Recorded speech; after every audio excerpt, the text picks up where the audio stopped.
Қазақстанда уран өңдейтін зауыт ашылады. Келер жылы Өскеменде ядролық отын жасайтын жылу бөлгіш құрамалар шығаратын ірі кәсіпорынның құрылысын бастау жоспарланып отыр.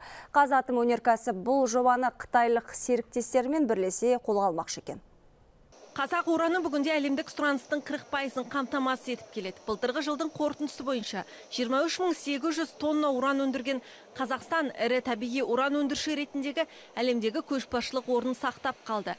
Әрі ақш пен Франция нарығындағы ірі уран жеткізіп берушіге айналды. Компания бизнесін трансформациялау алғашқы нәтижелерін бере бастады. Былтыр қоржындағы бейінді емес 10 кәсіпорынды бәсекелі ортаға шығарып, 19 әлеуметтік нысанды оңтүстік Қазақстан және Қызылорда облыстарының әкімдіктеріне өткізді. Уран өндіруші 10 кәсіпорынның кеңселері Алматыдан өндіріске жақын қалаларға көшірілді. Сокращать расходы, повышать доходы. Бастысы ол EVA көрсеткіштері. Ол үшін біз екі-ақ позициямен жұмыс істеуіміз қажет. Ол бас артық шығындардан арылу мен компанияның табысын ұлғайта беру, әрі ұлғайта беру. Қазатомөнеркәсіп 2015 жылы қабылданған шаралар қорытындысы бойынша компанияның экономикалық қосымша құнын 15,4 миллиард теңгеге жақсартты.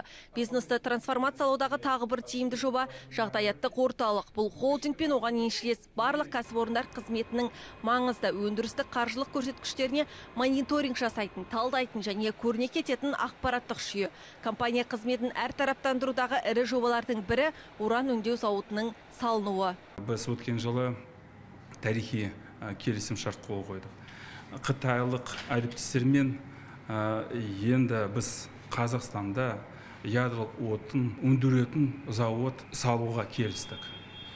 Қазіргі таңда біз тиісті құжаттар, тиісті ТО, ПСД жасап жатырмыз. Ал жаңа кәсіпорынға Қытай инвестициясы тартылған. Жоспар ойдағыдай іске асатын болса, Қазақстан 2019 жылдан бастап халықаралық нарыққа атом станциялардан қажетті дайын отын шығармақ. Айдана Сүйенбай, Қазақстан ұлттық арнасы.